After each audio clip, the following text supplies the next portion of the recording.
Well, now, if you're intending to take a flight, your fingers are crossed, I'm sure, that it won't be cancelled. Eoghan Corry, travel and aviation journalist, is on the line. Eoghan, good morning. Good morning, Pat.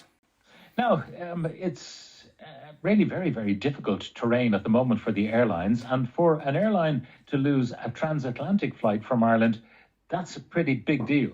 Yes, Pat, they try and protect transatlantic. Crew illness caused the cancellation of two of Aer Lingus' transatlantic flights today, Chicago and Boston. They're not alone, of course. Other airlines have lost the transatlantic rotation. A little bit difficult to to send passengers on the direction that they should be, but there's quite a lot. You know, we're dealing with more than 20 flights a day, up to 27 transatlantic flights a day departing Dublin Airport at the moment. So there are options to get passengers onto other airlines. That's what, in fact, Aer Lingus was doing when United had a few cancellations with their Newark. They were able to take up most of the slack in passengers.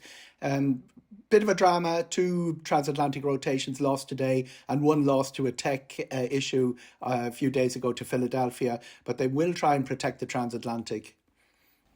Now, the question is why? Is it simply down to COVID and that there are people who have to, qualify to fly the Atlantic as distinct from the short haul?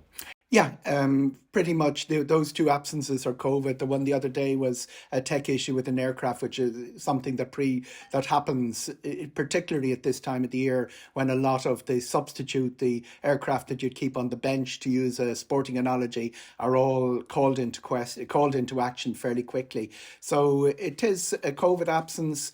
There are issues with crew and pilots that you've just highlighted there, that it's not like a shop. You don't get someone to work 2 hours overtime if there's a long delay on a flight. And once a pilot goes out of hours, or indeed cabin crew go out of hours, a new crew have to come in, a new pilot has to come in. Normally the bench would be full, to continue the sporting analogy, but at the moment with COVID, all airlines suffering from, not so much that their staff are coming down with absences, but they don't have the slack to step in and replace. Yeah. Just to give you the scale of this across Europe, we have 40,000 summer cancellations as of this morning by different airlines. 25,000 of those are between three airlines, BA, EasyJet and Lufthansa. And we also have ongoing issues with strikes, SAS facing big issues with that at the moment. There's a lot of extra anxiety out there, Pat, for travel, which can be full of anxiety to start with. The reasons for the cancellations, obviously COVID is the one that Aer Lingus are citing. I'm not sure in the case of British Airways what they're citing. I mean, is it the inability of airports to handle the numbers of flights, and therefore the airports are saying, sorry, you can't fly in here? A bit of both, but it's COVID is at the start of both of those issues. Airports are suffering COVID issues. BA, in the beginning of May, they made a call for the summer. They cancelled 10% of their schedule. They made another call, another 5% went. Some of the Lufthansa did something similar. Some of the other airlines brazened through. EasyJet cancelled 700 flights quite rapidly and then got rid of another 2,000. So what we've seen with the two Irish airlines is that they made a good call earlier in the summer, how ambitious their schedule would be, whether they'd meet it in staffing, rostering, all of that. And both of them, and this includes Aer Lingus, by the way, because 2 or 3 cancellations a day is where they've been really in the last week, isn't a high amount by European standards. Both of them seem to have got the call right in terms of what they would be able to roster and calculating the COVID absences. Airports have been making this big call, telling the airlines to reduce the number of flights by a certain percentage. We've seen Amsterdam do that, and we've seen Gatwick and Heathrow both do that. It became an option for Dublin, particularly after that big meltdown the last Sunday in May when we had 1,500 passengers miss their flights. Dublin decided not to ask airlines to reduce flights, to try and throw numbers at the security queue issue, which was the problem at the time. That's largely succeeded. We've seen the queue lengths down 10, 15 minutes for the last few mornings. Now, the baggage question, we know that Ryanair employ their own baggage handlers, others employ contracted handlers. Are Ryanair doing okay using their own people, and is the baggage problem at Dublin Airport down to the independent contractors? Down to, well, it's a four-part, because Ryanair, Aer Lingus handle their own, and you've got to remember 80% of the passengers going through Dublin are on two airlines.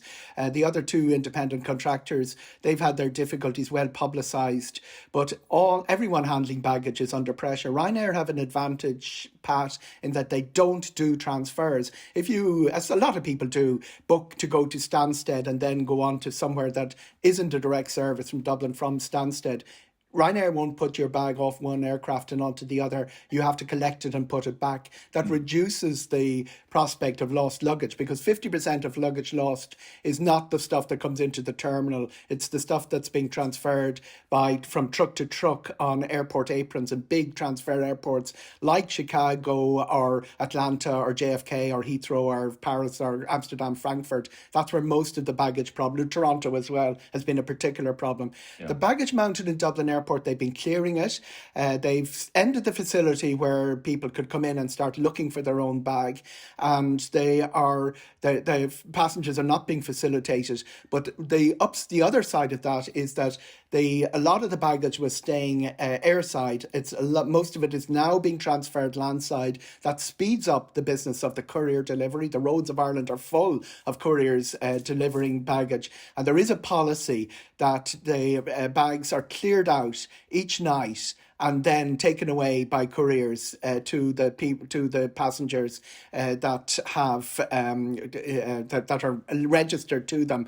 A couple of problems Aer Lingus have highlighted is that they don't crowd their call centre. The call centre won't be able to tell you where your bag is. Someone in a call centre is, but make sure the form is filled out properly. A little bit of a problem with people have moved on when the courier arrives with the bag, and that's mainly visitors to the island. It's a huge problem, and nobody's blaming the passengers for what is effectively the airlines and the handling companies losing the bags. But their policy is to try and clear the bags on a daily basis and cope with the continuing problem of losses, because we've had instances where aircraft have arrived in empty into Dublin Airport because the loading process would take so many hours that it made no sense for the captain to hold the aircraft on the ground. No. That's the level of what's happening internationally. A couple of things about Ryanair. Yes. I'm flying home from Spain on 29th of July. Ryanair Spain have a strike announced around that date. If my flight is cancelled due to this, do I have to pay for a new flight?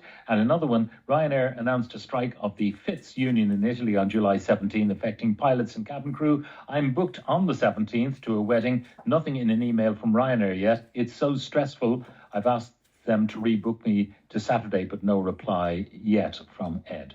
First of all, they won't rebook you on a strike threat.